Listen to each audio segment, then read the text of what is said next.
Ruslan. It's just like I had like my habits at first to where I would read the Bible every day and write. I want to become a writer or write a poem, you know. But ever since like I met my girlfriend and like we would hang out or even sometimes go to church or whatever, frequently at the early roots of it, I was spending that over her house and we've done like everything but have sex. Okay.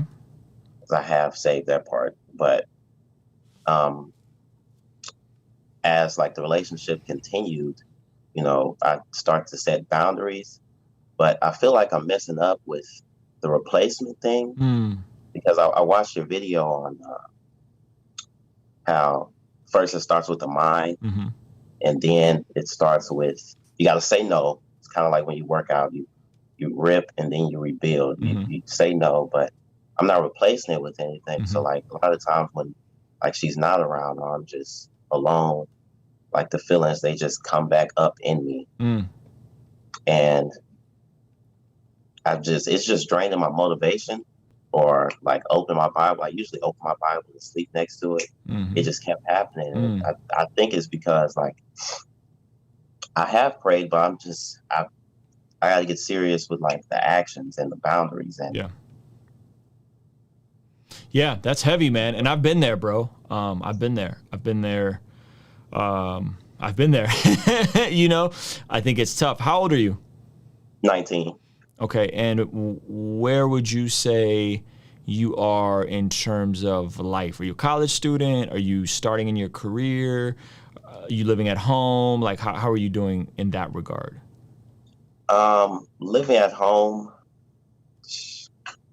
the most I do, like, as far as like career oriented, is I'm trying to become a storyteller.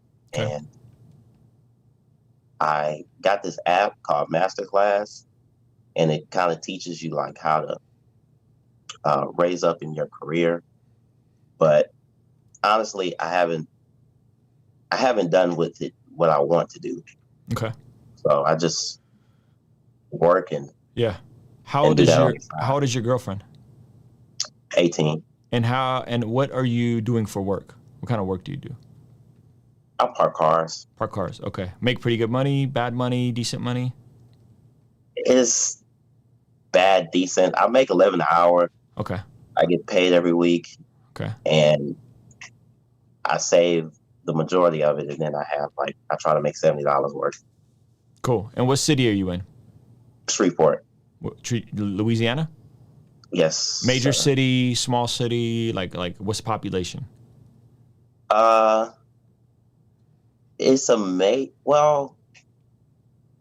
major for Louisiana, but there's nothing like popping down here.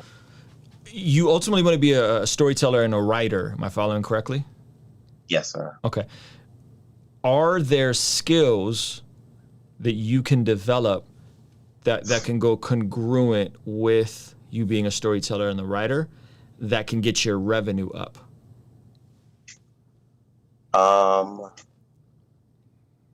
Yes. There's this publishing company called Book Baby, where like you can write out a short story, long story, or just like an informational book on any topic and publish it. And if you have like enough ratings or whatever, or people like it enough, then you'll get a portion of it. Yeah. Okay. That's cool. I like how you're thinking. So here's the thing, Brandon. What I'm going to say next to you, you're probably not going to like, and you're probably not going to apply any of it. But I'm going to tell you anyway because I love you and I want what's best for you. I'm not a fan of dating Christians, dating until they're in a position to look at marriage as a direct trajectory for the relationship. And if you're 19, she's 18, you are living at home, parking cars. I don't know what her situation is. I'm assuming that you guys aren't going to get married in the next year or two. Is that a fair assessment? Yes. Okay. So then you're then positioning yourself to literally burn with lust, because you as a man and her as a woman is biologically wired to desire that level of intimacy. And purity culture will make you think that sex is bad and sex is evil and your desires are evil and it's not evil. God wired you to desire that level of intimacy with a woman. That's a beautiful thing. So it's like, yes, the perversion of that is bad. The perversion of that outside of God's framing is bad.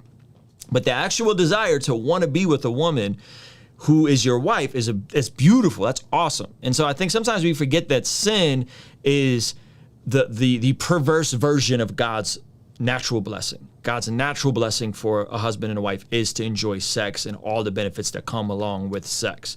That is incredible. That is so amazing. The perverse version of that is, let me sleep around, let me do it before I'm married, let me do what I want, let me do it outside of God's ways and God's intent. This is, by and large, most sin issues are perverse versions. God wants us to experience a reasonable amount of pleasure. However, people don't know how to experience a reasonable amount of pleasure, so then they go and create a perverse version of pleasure through drugs, through alcohol, through overeating, so on and so forth. So I want you to understand that you desiring to be intimate with a woman at 19 is not a bad thing. That's actually a good thing, because you don't want God to take those desires away, because then you'll be really screwed up when you do want to get married and have kids and have a family, right? So my challenge to you would be, how's your character doing? Are you building and shaping your character and your integrity so that you can become a man that can provide, protect, and take care of a woman and a family? And what steps do you need to do on the spiritual side of things, right? What do you need to do there? Because society, your parents, your youth group, whoever, they're going to coddle you and they're going to tell you, like, you're just an adolescent. You're a young adult. It's okay. You don't need to make a lot of money. You don't need to grow up. You could just stay with mom right? And I'm going to say, nah, I think you got to figure out how to grow up, because you positioned yourself in this situation. And I'm not going to say break up with this girl, but you're in this situation. You really like this girl. But let's be honest, man, if you were a bit more mature, and if you had an extra $5,000 a month, what would the logical conclusion of that season of your life be? What would probably happen within the next 6 to 12 months? If tomorrow I could snap my fingers and Brandon is making $5,000 a month and you just feel more confident and stable as a human, the next 6 to 12 months, what's probably going to happen? Probably work some more on like my foundation with just like Jesus, but I would definitely get a house. You would move out?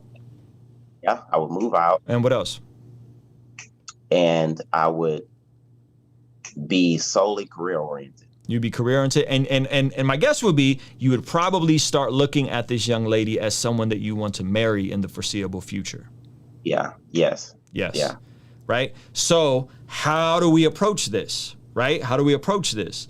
What do you need to do with skills and mindsets do you need to acquire so that you can be the type of person that's ready to take care of and provide for a woman, as well as so that you can earn an extra $5,000 a month, right? What skills that are congruent with that, with what you wanting to be a storyteller? Because sometimes we go and we say, well, I just want to follow my passion. I want to be a storyteller. Cool. However, man, that could be very, very, very difficult, and that could take a decade to get to wherever you want to get to, whether that's being an author, whether that's being a director, a showrunner on a show, right? That could take time for you, and that's okay.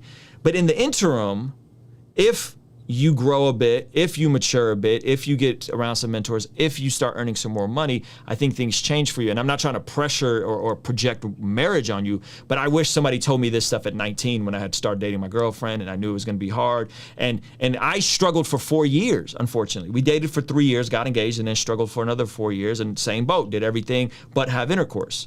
You know what I mean? And the shame of that, the guilt of that, the spiritual tension in my relationship with Jesus because of that, the tension in our relationship, the sin that then followed into our marriage because of that, was a lot for me to carry. And no one sat down and said, look, man, hey, $4,000 a month, $5,000 a month changes your life.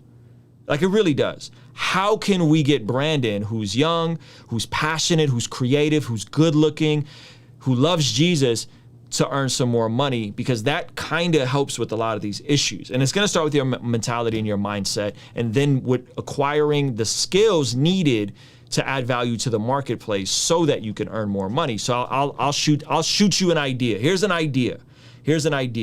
You're young. I'm assuming you know TikTok. I'm assuming you know short form video, right? You know what? You know something almost every influencer wants right now is to be on TikTok and be cool and make short form video for TikTok. Almost everybody, right? So we're literally actively hiring somebody who's remote or physical, it doesn't matter, to help us with our TikTok, to my TikTok, right? And I'm spending money, actively spending money. I'm paying Gabe, who's overseas, money to do my TikTok. He's repurposing my live streams. He also got another client through our network, and now Gabe is literally generating, who's remote. I've never even met Gabe in person. I met him through his Patreon community. He's generating an extra $1,500 to $2,000 a month off of 2 clients, helping them repurpose their YouTube videos to TikTok. And then we're gonna start shooting native videos for TikTok. So here's what I'm throwing at you. If you figure out short form video, how to edit short form video, how to do captions for short form video, how to master that's a skill set. I'm just throwing out one skill set. Don't do this if you don't like my idea, but this is just a skill set. This one skill set, tied with your desire to storytell, because you understand what a story is. It has to have a beginning, it has to have a middle, it has to have a climax, it has to have an end, right? If you could figure out how to take that passion, and now this is an actual really serious need in the marketplace, right? So now you say, hey, Alan Parr, I like your videos, but brother, you don't have a TikTok. How about I put together 10 videos for you on TikTok, run your TikTok, and let's see how this plays out. And if you like what I do, man, maybe you could bring me on to run your entire TikTok page. Boom, that's potentially a $1,000 client you just hired. And you drop 10 videos and you run the whole thing. And you're a storyteller, that means you could write. So guess what? Now you can stack that with writing copy, right? Because that's huge. Now you can write the captions, you can write the copy, and then you find 3 or 4 Alan Parrs who you charge each one of them $1,000 to repurpose their YouTube videos, to make them short form TikTok videos with the captions. And yes, you have to learn how to edit video and use Final Cut or Premiere. Premiere has an auto captions feature now, by the way. And then you take that and you take that skill, which is now, that's a high value skill. That's a high value, scarce skill. And if you understand how TikTok works, you can then literally take someone like Alan Parr, who's brilliant on YouTube, but he's not on TikTok just yet, build up their TikTok. That's gonna generate more value to them. You do that 3, 4, 5, 6 times over. And because you now understand those algorithms, and then that could be put on IG Reels, that could be put on YouTube Shorts. This is someone I'm literally actively hiring for right now. I almost pulled the trigger this month, and we decided to keep the revenue inside of our network, right? So the 2 things, and they're both equally important, that are going to impact your revenue, Brandon, the 2 things is your skill set and your network. If you have a poppin' skill set and you go and serve people in a network, hey, I know this person, he has a business, I'll run your social media on your Instagram and post all your short form content. And because I know how to write and tell stories, I'll write the copy for it. Your network and your skill set. You develop those 2 things, and you can quadruple your revenue really, really fast. And now we can even scale that. And so while you're doing that, you're building these relationships, you're doing these super things. Zach writes really good copy. He's writing these email funnels. I'm brain dumping, he's typing it all out. That's a scarce skill set, right? Like, that's a really scarce skill set. So you can either build out a business and say, let me find 5 or 6 people that pay me $1,000 each. Now I'm making $5,000, $6,000 a month. Or you find one person that you really believe in, and you go work for that one person and really pour everything you have into helping that one person scale, who can hopefully pay you a livable wage. I know you asked about lust. I'm giving you life advice. I'm giving you career advice, because between you being here and you getting to a place where now I'm a full-time writer and storyteller, there's a lot in between that spectrum, right? There's a lot in between that spectrum. You might be able to do it by being a ghostwriter for somebody. You might be able to do it by transcribing somebody's thoughts and putting that out, right? So I say all that to say, man, there is so much opportunity out here, Brandon, for someone like you that's young, that's friendly, that's easy to talk to, that if you learn how to get some scarce skills to skill stack with this desire to storytell. Brother, the sky is the limit for you. And when people figure this out, then the burden to like white knuckle my sexual purity, I gotta white knuckle this natural thing. I'm wired to want a woman, but I'm gonna white knuckle and be like, no, God, take these urges away. Instead of doing that, let's just say, now let's set up a plan for you to get there. What are the character traits you need, and what are the skill sets you need to not be in a position where you're burning with lust, but that you can enjoy the thing that God intended you to enjoy, right? Which is sex. And I know that's like taboo to say, like, no, God wants us to enjoy sex. Sex is beautiful in its proper context. Food is beautiful in its proper context. All these things are beautiful in their proper context. And so I don't want you to walk around with this shame for desiring to be with your girlfriend, right? Like, but I do want you to prioritize this season of life. And so you're saying you have nothing to do. My brother, I just gave you 10 things to do. Figure out how the TikTok algorithm works. Figure out how YouTube shorts work. Figure out how to edit video. Figure out how to edit captions on video, how to story tell these things. My brother, you do that stuff. In the next 3 to 4 months, you develop those skills and you set those boundaries with your girlfriend and you say, hey, I can't because I found this class on, I don't know, YouTube on how to edit video and Final Cut Pro X. I'm sure there's free videos on how to edit TikTok videos. And I'm gonna lock in. And I'm doing this actually because I love you. I'm doing this because I want to be with you. I'm not setting these boundaries because I'm a jerk. I'm setting these boundaries because I actually want to earn more and provide and do better for us in our future. But we gotta have a short-term sacrifice for a long-term come up. Is any of this resonating? I know I threw a whole lot at you, but talk to me. Like, hopefully this isn't overwhelming. Yes, like I almost didn't click on this because I was nervous and I didn't know about how to like talk to people. So you're doing a great job talking, by the way. Keep going. I almost didn't click on this. So it's just like, must have been God because I wanted to do this. Like I literally have a vision board of like be a writer to give God glory and or with his truth, and I have a picture of me so I can like, okay, this is who I am. This is what I'm going to be. And it was hard to be motivated. And it was probably because it was hard to see the vision. And now like I see some opportunities. So I'm glad that you did this, that you talked to me about it. Thank you. Yeah, man, I think there's a lot of opportunity, Brandon. So the way I would think about it is, one, your mentality and your mindset, which is going to start with what are you allowing in your ears and what are you allowing in front of your eyes, right? Is it stuff to build you up and motivate you? Is it stuff to give you hope? Is it stuff to give you purpose? Or is it just stuff to weigh you down? So I would start with your mentality, mindset. Then I would start into, now let's scale that to actual skills that are needed in the marketplace. And unfortunately, Brandon, skills are dictated not by what we think they're dictated by, but what other people say they're worth. So you might be a phenomenal writer today, but if the marketplace isn't willing to pay you for that, you're just not there yet. But if you make that scarce skill stack with it of saying, let me package that with some video, let me package that with some short form, let me package that with algorithms, and I can write fire captions for people in their posts, oh my gosh, you're out of there. Like literally, and then you get in with an influencer or 2 or 5 or 10 because now you're clicked up. Now you're in a network. Now I know you. Now you know me. Now you can shoot me a DM. I'll follow you back on Instagram. Now your network is expanding. So if you have the skills and you have the network, the sky's the limit. Be encouraged, but be willing to make that sacrifice. Because that's the gap, is the mindset mentality to let me now transition and make that sacrifice in the short term, saying no to things you want to say yes to long term. You got to say no to hanging out with your girlfriend. Why? Because now we created a law of replacement for you. Now we saying, hey, you got to develop some skills. These skills are going to stack with you being a writer and being a storyteller. And then check this out. 5 years from now, you're working with somebody. Maybe you help somebody write their first book. Right? I'm in the process of trying to figure out who I can get to write my first book. Maybe you then write a book with someone, you transcribe their thoughts, you add your own thoughts in there. Now you just became a co-author with someone. That is a launching pad for you to then be your own author, to then work with other people, right? And to build your own audience, because that's really publishers all they care about anyway. They don't care how well you write. Do you have an audience? Yes or no? You got an audience, boom, you got a book deal. Yeah, man, I think you're on the right path, bro. I think you being here is good. Shoot me a DM on Instagram. I'm going to follow you back and let's stay in touch. And I'm going to hold you accountable to some of this stuff because I want to see you win. Ruslan. Thank you so much for making it till the end of this video. Remember to hit that like button and make sure you're subscribed. I wanted to tell you about a free upcoming course I am putting together at mastermyhabits.com. When you sign up right now, you'll be the first to be notified about the course. And in the meantime, you'll immediately get access to a playlist going over my journey on how I went from addiction to freedom forming habits. So make sure to hit that link in the description. I'll see you on the next video.